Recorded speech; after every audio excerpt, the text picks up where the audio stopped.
وہ بہت نرمی سے، تحمل سے، بڑے ٹھہراؤ سے پوچھ رہا تھا۔ ماورا اس کی بات پہ گہری سانس کھینچ کے رہ گئی تھی۔ اوکے، جیسا آپ کو مناسب لگے، مجھے کوئی اعتراض نہیں ہے۔ اس نے رضامندی دے دی تھی اور تیمور کے چہرے پہ خوشیوں کی بارات اتر آئی تھی۔ Thank you Mawra, thank you so much. Taimur نے میز پہ رکھا اس کا ہاتھ اپنے دونوں ہاتھوں میں دبا لیا تھا اور ماورا ایک دم بدک گئی تھی۔ تیمور، اس نے اپنا ہاتھ کھینچا تھا اور تیمور نے اس کے چہرے کے اڑے ہوئے رنگ دیکھ کر مسکراتے ہوئے اس کا ہاتھ چھوڑ دیا تھا۔ گستاخی معاف، بے اختیاری میں ایسا کر گیا۔ تیمور کے لہجے اور نظروں سے شرارت پھوٹ رہی تھی۔ ماورا کا چہرہ نہ چاہتے ہوئے بھی سرخ پڑ گیا تھا۔ آپ عزت اور ولید کی بات کر رہے تھے غالباً، اس نے بات بدلنے کی کوشش کی تھی۔ ہاں، آج قیام مرزا کی فیملی عزت کو رنگ پہنانے کے لیے ہمارے گھر آ رہی ہے اور میں فائنلی بات طے کرنے ولید کے گھر جا رہا ہوں، اس لیے اب دیکھتے ہیں کہ رزلٹ کیا آتا ہے۔ تیمور بات ختم کرتے ہوئے کھڑا ہو گیا تھا کیونکہ ماورا بھی اپنا بیگ بند کر رہی تھی۔ اچھی بات ہے، آپ کے ساتھ ساتھ میرا ووٹ بھی ولید رحمان کے حق میں ہے۔ اگر آپ میں یہ جنگ لڑنے کی ہمت ہے تو ضرور لڑیے، انشاءاللہ جیت آپ کی ہی ہوگی۔ ماورا بھی کہتے ہوئے اپنی جگہ سے کھڑی ہو گئی تھی اور تیمور اس کی ایسی حوصلہ افزائی پہ مزید مضبوط ہو گیا تھا۔ ولید، سنبھل کے!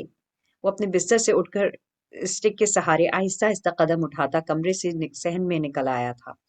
اب کافی بہتر ہوں امی، آپ پریشان نہ ہوں۔ ولید آج بڑے فریش موڈ میں نظر آ رہا تھا کیونکہ آج بڑے دنوں بعد اس نے زمین پہ قدم جمائے تھے۔ ککو، وحید، باہر نکلو، بھائی کو سہارا دو۔ زبیدہ خاتون نے ولید کے پیچھے نکلتے ہوئے باقی دونوں کو آواز دی تھی اور وہ دونوں اپنا اپنا ہوم ورک چھوڑ کر باہر بھاگ آئے تھے۔ واؤ بھائی، آپ خود چل رہے ہیں! ککو اور وحید خوشی سے چیخ اٹھے تھے۔ آئیے ہم آپ کو واک کرواتے ہیں۔ ککو لپک کے اس کے قریب آئی تھی اور ولید کا بازو تھام لیا تھا۔ ارے میری جان، میں بالکل ٹھیک ہوں، مجھے چلنے دو۔ سہاروں کی عادت پڑ جائے تو اچھا بھلا آدمی بھی اپنے قدموں پہ کھڑا نہیں ہو سکتا۔ ولید نے مسکراتے ہوئے چھوٹی بہن کو سمجھانے کی کوشش کی تھی۔ بہن بھائی سہارا نہیں ہوتے، بازو ہوتے ہیں، اور مشکل وقت میں انسان کے بازو ہی ایسے سنبھالتے ہیں اور اس کے کام آتے ہیں۔ زبیدہ خاتون کام کرنے کے ساتھ ساتھ انہیں سمجھا بھی رہی تھیں۔ کیا صرف بہن بھائی ہی بازو بنتے ہیں؟ کوئی اور بازو نہیں بن سکتا؟ تیمور حیدر کی آواز پہ وہ چاروں ہی چونک گئے تھے اور یکدم دروازے کی سمت پلٹ کر دیکھا تھا۔ ان کے گھر کا دروازہ خلاف معمول کھلا ہوا تھا اور ادھ کھلے دروازے سے ولید کو صحن میں آہستہ آہستہ چہل قدمی کرتے دیکھ کر تیمور بغیر اجازت ہی اندر آ گیا تھا۔ میں نے کچھ پوچھا ہے آپ سے؟ تیمور نے پھر انہیں متوجہ کیا۔ ارے بیٹا کیوں نہیں، کچھ رشتے تو بہن بھائیوں سے بھی بڑھ کر عزیز ہوتے ہیں۔ زبیدہ خاتون سب کچھ چھوڑ چھاڑ کے اس کی سمت پڑی تھیں۔ تو پھر آپ کے اس خوددار بیٹے کے لیے میں کیوں عزیز نہیں ہوں؟ تیمور کا اشارہ ولید کی طرف تھا۔ ولید بے ساختہ قہقہا لگا کر ہنسا تھا۔ ارے یار، میرے دوست ہو تو دوست ہی رہو، محبوبہ مت بنو۔ تم سے محبت کا اظہار میں ببن کے دہل کرنے سے تو رہا۔ میں مذاق کی موڈ میں نہیں ہوں۔ تیمور کے چہرے پہ ناراضگی کا عنصر تھا اور ولید کوکو کو پیچھے ہٹا کر اسٹک کا سہارا لیتے ہوئے اس کے مقابلہ کھڑا ہوا تھا۔ فرمائیے جناب، خادم حاضر ہے۔ ولید نے سر خم کرتے ہوئے بڑی سعادت مندی کا مظاہرہ کیا تھا۔ نہیں یار، خم کرنے تو میں آیا ہوں۔ تیمور کی بات ایسی تھی کہ ولید چونکے بغیر نہیں رہا۔ کیا مطلب سر خم کرنے آئے ہو؟ ولید کے دل کو کچھ ہوا تھا۔ آؤ بیٹھو، بیٹھ کے بات کرتے ہیں۔ تیمور نے اسے اپنے بازو کا سہارا دیتے ہوئے اور پھر آہستہ آہستہ چلتے اندر آ گئے تھے۔ خیریت تو ہے نا تیمور؟ ولید کی پریشانی دیدنی تھی۔ فی الحال تو خیریت ہی ہے، لیکن آگے بھی خیریت ہی ہوگی اس کی کوئی گارنٹی نہیں ہے۔ پلیز تیمور، مجھے پہلیاں مت بجھواؤ، صاف صاف بتاؤ مسئلہ کیا ہے؟ ولید کی بے چینی حد سے سوا ہو گئی تھی کیونکہ اسے اندازہ ہو چکا تھا کہ معاملہ کس کے متعلق ہے۔ دیکھو ولید، میں جانتا ہوں کہ عزت تمہیں پسند کرتی ہے اور اس کی اس پسند پہ مجھے کوئی اعتراض نہیں ہے۔ ولید کا سر خود بخود جھک گیا تھا۔ اسے امید نہیں تھی کہ تیمور اس طرح بلا جھجک اس سے بات کر لے گا، لیکن میں یہ بھی جانتا ہوں کہ تمہاری جگہ کوئی اور ہوتا تو شاید میں بھی عزت کا ساتھ نہ دے پاتا، اور اس کی وجہ یہ ہے کہ مجھے تم پہ اعتبار ہے۔ میری نظر میں تم بھی مجھ سے بھی زیادہ عزت دار اور غیرت مند اور خوددار ہو، محنتی ہو، سمجھدار ہو، اور عزت کے لیے اس سے بہتر ہمسفر اور کوئی ہو ہی نہیں سکتا۔ میں کسی دوسرے پہ بھروسہ نہیں کر سکتا، تم پہ بھروسہ ہے، بس یہی کافی ہے۔ تیمور خود ہی بات کر رہا تھا اور ولید سر جھکائے سب سن رہا تھا۔ اور اسی بھروسے کے بلبوتے پہ میں چاہتا ہوں کہ تم سے پہلی اور آخری بار بات کروں اور کھل کے بات کروں۔ ولید نے یکدم سر اٹھا کر اسے سوالیہ نظروں سے دیکھا تھا۔ عزت سے کورٹ میرج کر سکتے ہو؟ تیمور نے بڑے نپے تلے سے انداز میں ایک بم ولید کے سر پہ پھوڑ دیا تھا۔ تیمور، یہ کیا کہہ رہے ہو تم؟ ولید ششدر رہ گیا تھا۔ میں جو کہہ رہا ہوں وہ بہت سوچ سمجھ کے کہہ رہا ہوں، کیونکہ مجھے پتا ہے ہمارے گھر میں ایک عظیم جنگ کا آغاز ہونے والا ہے اور اس جنگ کے نتیجے میں نقصان بھی عظیم ہی ہوگا۔ تیمور کے لہجے کی سنجیدگی اور آواز گمبھیر پن پہ ولید کے ارد گرد خطرے کی گھنٹیاں بجنے کے لیے تیار تھیں۔ نقصان؟ کیسا نقصان؟ وہ الجھا۔ یہ تو مجھے بھی نہیں پتا۔ تیمور نے کندھے اچکائے۔ تم مجھ سے کیا چاہتے ہو؟ ولید نے اس کے ہاتھ پہ ہاتھ رکھتے ہوئے پوچھا۔ میں چاہتا ہوں کہ اگر میں عزت کے لیے کوئی سٹینڈ لوں تو تم میرا بازو بن کر میرا ساتھ دو۔ تیمور نے مسکرا کر دیکھا۔ دوں گا یار، ضرور دوں گا۔ ولید نے اس کا ہاتھ زور سے تھپکتے ہوئے اپنے بھرپور قسم کے ساتھ کا اعلان کیا تھا۔ صرف ساتھ ہی دینا ہوگا یا جان بھی دینی ہوگی؟ ولید نے اسے چھیڑنے کی کوشش کی تھی۔ میں تمہارا ساتھ مانگنے آیا ہوں، جان مانگنے نہیں آیا۔ جان دینے کی نوبت آئی تو اکیلا ہوں گا، اکیلا دوں گا۔ تم سے اس کام میں ساتھ نہیں مانگوں گا۔ اس کام کے لیے اکیلا ہی بہت ہوں۔ تیمور نے بھی جواباً اس کا کندھا تھپکا تھا۔ اف اللہ، معافی دے دے۔